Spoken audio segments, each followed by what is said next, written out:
Uqua does secure those downs in the 1 versus 2 now. Hits the deck, tries to hold the doorway, crawl on out, jumps up, down Uqua, and the second 1-on-1v2 clutch from Jegs. Outrageous! No, they're doing the AFK strat again.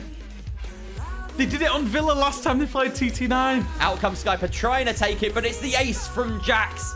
Team Valor setting a blistering pace on the opening round of their attack. Any movement, that impact does not do any damage. He tries to just find somebody, and he's able to put it out. But that Claymore after all. He does swing and find the first onto Pasha. The diffuser is going down right by the closet rotate. He has a yellow ping. If he can win this, he can take him down. But no, Shepard at the last moment falls off the plant. Aces and hungry. He's gonna just direct charge down this clash, and he can't even toss out the EMPs to deter this electricity plaguing and harassing him. He turtles up and he's hungry with the 2-piece. Shinka's trying to reoccupy that lost territory, and P4 has to whip out the super shorty. He finds one, but narrowly the second is Packful with his own super shorty to shut him down, Gerry.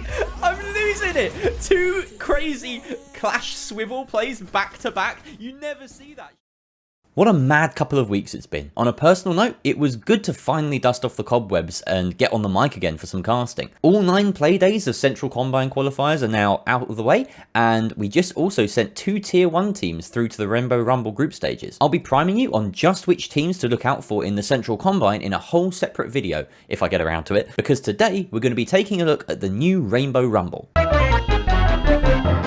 The R6 North Rainbow Rumble is a new tournament with the word rainbow in its name twice. Reborn from the ashes of an official standalone competition in late 2021 to early 2022, its predecessor looked to bring together challenger and national level teams across all of Europe at a time when that idea was all too rare, as well as some invited Tier 1 teams from the UK, who all decided SI was more important at the time and dropped out. Despite the poor timing, the tournament was met with a lot of praise, but with the UKIN 2023 season taking its place in the yearly calendar, a lot of people wondered where Rumble went, and assumed that it had disappeared for good. But those people were wrong, and idiots.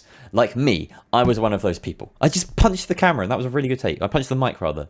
Fuck. The new Rainbow Rumble is part of a family of European off-season tournaments, sitting alongside the Central Combine and winter's unannounced Southern Europe tourney, which are all designed primarily for teams below the top tier of European competition, whilst also including those Tier 1 teams to help elevate the competition, bring in viewers, and stop pros complaining about the long mid-year break which they asked for in the first place. For up-and-coming players, it's a chance to advertise themselves to the big dogs and win some prize money along the way. The Rumble itself is Northern Europe's answer to the Central Combine. Rumble is a 3-phase tournament which also has qualifiers, groups and playoffs, and a €40,000 prize pool.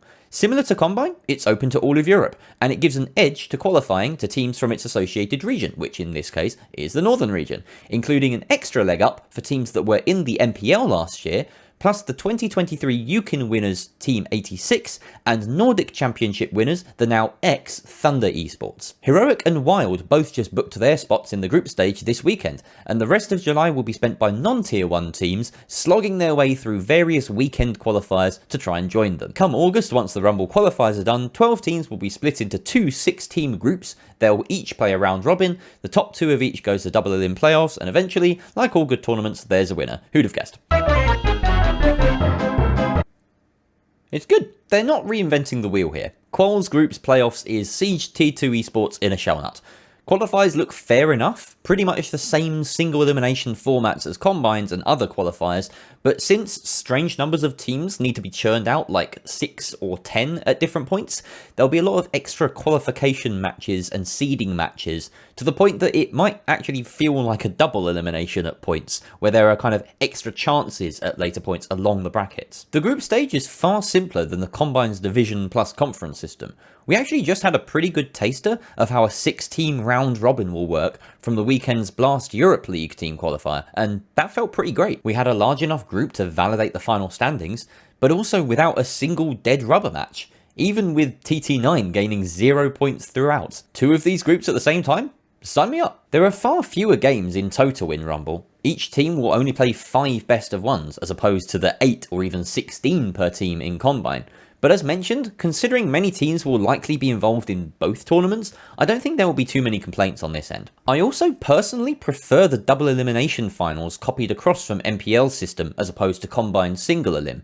That's not to say Combines is bad, but they have their tier 1 teams in M&M and Wolves go straight to playoffs, so it makes sense to create room for more tier 2 teams there. I like that Heroic and Wild will have to earn their spots among the top 4, even if that looks very likely. The counter-argument, I suppose, is that for Combine, we're likely to see 6 tier 2 teams at a LAN, which is awesome, while for Rumble, it might only be 2. You can argue for days about whether Combine or Rumble is better than the other, which format is superior, but ultimately, I'm glad that these two tournaments are not carbon copies of each other, since they both have their own unique identity and still manage to hold equal levels of prestige. The biggest win in all of this is that there is so much Siege to be had over the off-season, and none of it will feel stale or meaningless. It's quite literally all to play for.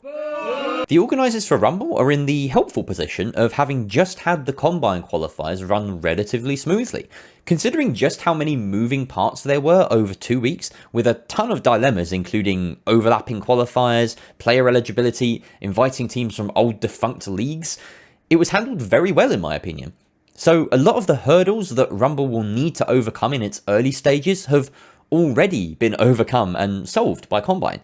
All the Rumble needs to do is follow suit and learn from any of Combine's few mistakes. If you're here to hear me rip into Combine organisers and reignite drama, I'm sorry to disappoint.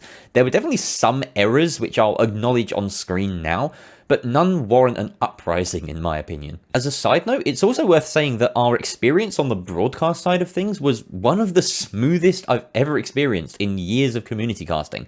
They even had a visually impressive and well-functioning OBS package with an integrated web controller that worked in tandem with their website.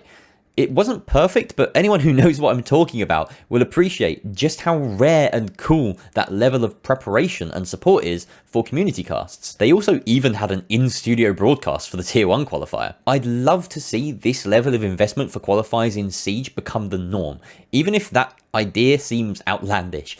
Considering the past 2 years of Challenger League left their group stages to be community casted, Game Catering have set a really high bar with how they've managed Combine so far and deserve some credit. Wait, this video was supposed to be about Rumble. Wild and Heroic making it through is exciting. Heroic will get a chance to make up for falling at the final hurdle of 10-star in last year's MPL final, even if only a couple of players are the same. Heroic making it was at the expense of G2 and what could have been a possible return of both Doki to his old throne and Benja to dominate Nordics again. And Wild are an Irish org with a great mix of nationalities amongst their ranks, and they also have their roots in UKIN from years back. If they just find consistency, they are the best team in Europe. Have a nice week, everyone. If my grandmother had wheels, she would have been a bike. Hey, look, in Teb's defense, maybe Wild don't need to be consistent. Consistency isn't always an asset. Take TT9 for example. There's not too much else left to say. The design for Rumble has kept elements of the branding and visual style established by 2022's Northern Premier League, such as the colour palette, an altered logo, and the Celtic cross designs, which makes a lot of sense in terms of continuity, and since the Northern region essentially had its super merger a year earlier than the Central and Southern regions did. If you weren't paying close attention, the combination of lots of national leagues to create these new regions might have been a source of confusion, and a lot of fans are already feeling a little overwhelmed by having so many different replacements for Challenger League internationally, so it's good to see some familiarity within all this change. I've barely even mentioned everything else that's going on during the off-season. NA's Element 1, South America's Start League, the Japan Invitational, and of course Gamers 8 in Riyadh just around the corner. If you want to know more about that, I thoroughly recommend checking out Gibson and Whippet's rundown of teams competing at Gamers 8 over on Gibson's channel. It's about an hour long. I listened to it while doing some housework, and I probably could have listened to an hour more. Like I said, even within Europe's Tier 2 scene, there's so much going on right now, so I'm keeping this video short and sweet, by my standards at least, and I hope to upload a video about the Combine, looking at the divisions that were just revealed and making some predictions before they kick off next week, so make sure to subscribe to catch that. For now, take care and Merry Christmas. After all, there's only one more sleep till Christmas Day.